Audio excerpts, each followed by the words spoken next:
Abbiamo subito il presidente regionale del Veneto, Avis Veneto, ovviamente Giorgio Brunello. Pronto, buonasera. Giorgio, buonasera.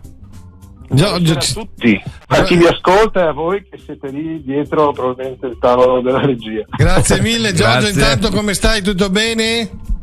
Tutto bene, grazie. Sì, per fortuna non abbiamo problemi in famiglia almeno. Dai. Bene, siamo contenti, dai, che stai bene e che tutto proceda anche in questo periodo un po' disgraziato, che vada bene anche in generale per Avis Veneto, per la raccolta sangue in generale, va tutto bene, sì?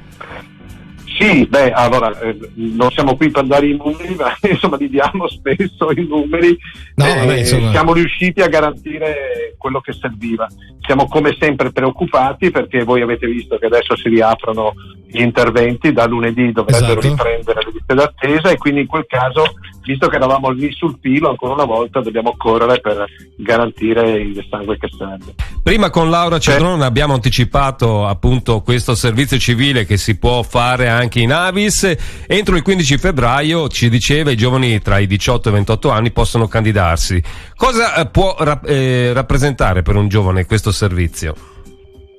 Allora, sono cose diverse. Allora, il servizio che viene fatto nelle Avis comunali è legato soprattutto all'attività magari di rapporto con i donatori, di chiamata dei donatori a donare, è principalmente questo. Quello del livello provinciale invece assume una veste magari anche più importante nella comunicazione, nei rapporti con poi i territori. Io parlo di Avis regionale, visto che a noi mancano ovviamente i nostri posti liberi, abbiamo come dire gli slot vuoti e quindi abbiamo bisogno assolutamente di riempirli.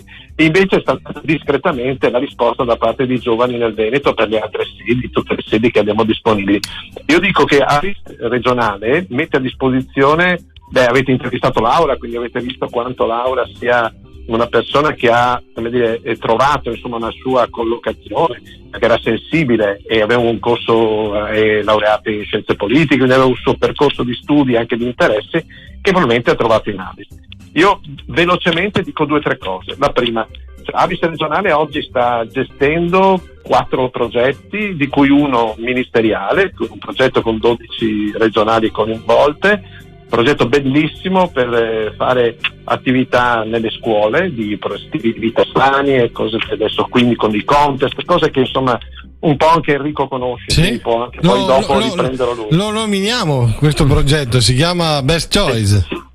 Si chiama Best Choice, sì, esatto. E quindi progettazione, quindi vuol dire essere coinvolti professionalmente, perché vuol dire ovviamente parlare di comunicazione, fare progetti interessanti, lavorare con le scuole.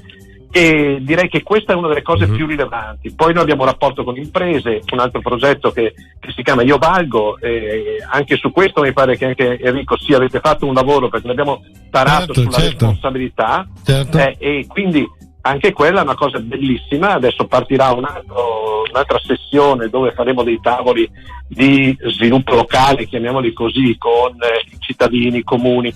Quindi chi ha interesse a fare attività professionale anche qui impara, e poi alle volte, come è successo negli ultimi 2 casi di servizio civile, sia per Riccardo e per Laura, poi sono stati assunti da Avis regionale, quindi è chiaro che non possiamo assumere il mondo, però certo. È un'opportunità. Fa curriculum. È un'opportunità. Quante persone coinvolge questo progetto del servizio civile? Il servizio civile? Non lo so, ma Laura non vi ha dato i numeri. 2 per noi. Parlavamo di Avis Veneto, ve ne servono 2. Sì, 2 in Avis regionale.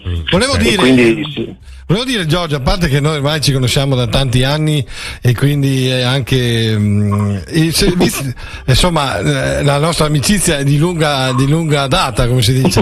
Il servizio civile come funziona? Dove si può fare in Veneto? Si può fare anche nelle provinciali, come dicevi prima, quindi generalmente lo consigliereste ai giovani? Sì, certo, naturalmente. Andate nel sito. Allora io credo che Avis abbia una sua non dico una marcia in più, per alcune cose sì, però non portiamo i ragazzi, i giovani a fare fotocopie, questo dimentichiamolo. Cioè, le persone entrano e crescono, cioè c'è chi è più specializzato perché è abituato a gestire dati, può fare elaborazioni, magari uno statistico, e allora entra nel nostro osservatorio, per esempio, l'osservatorio che fa ricerca, fa indagini. Sono anche testimone, nel senso che all'interno di Riso va buon sangue una ragazza, parlo di diversi anni fa, è entrata nel servizio civile della provinciale di Rovigo ed ha fatto il suo percorso, quindi sono tutti agganci e cose che servono soprattutto per fare esperienza.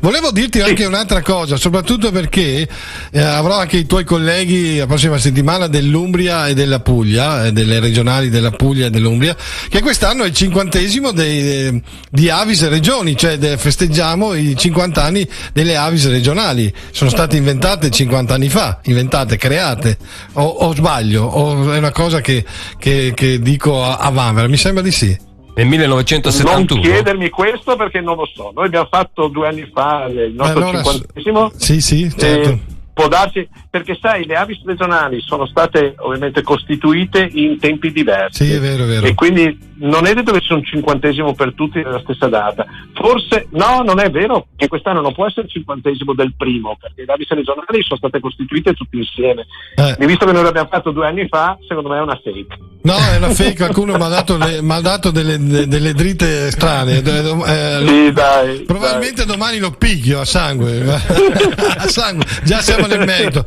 Cosa possiamo lanciare prima di lasciarci? Cioè, cosa abbiamo il futuro per Avis Veneto? Dimmelo tu, perché è un pezzo che non ci vediamo e quindi non è che sono tanto, sai, per noi è stata una tragedia, questo per tutti in generale, ma per il settore nostro, Riso fa buon sangue, è stata una tragedia.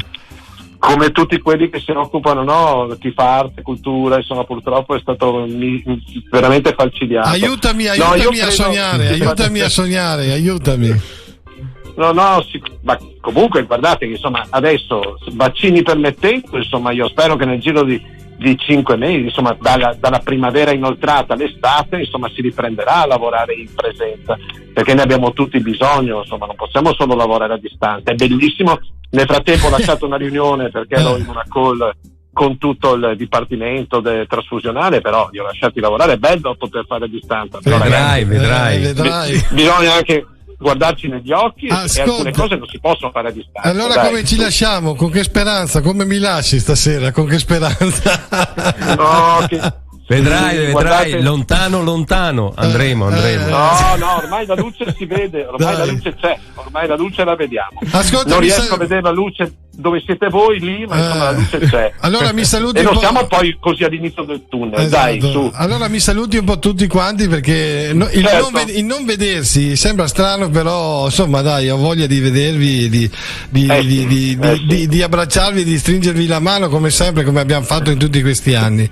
Quindi grazie. Dai, mandate un messaggio, un appello ai giovani perché entrino nel sito o chiedano fallo tu di nuovo, fallo tu, c'hai 30 secondi, dai. Fallo tu, lanciala. Basta che vi inseriate nel sito www.avisveneto.it e quindi basta, lì trovate tutto.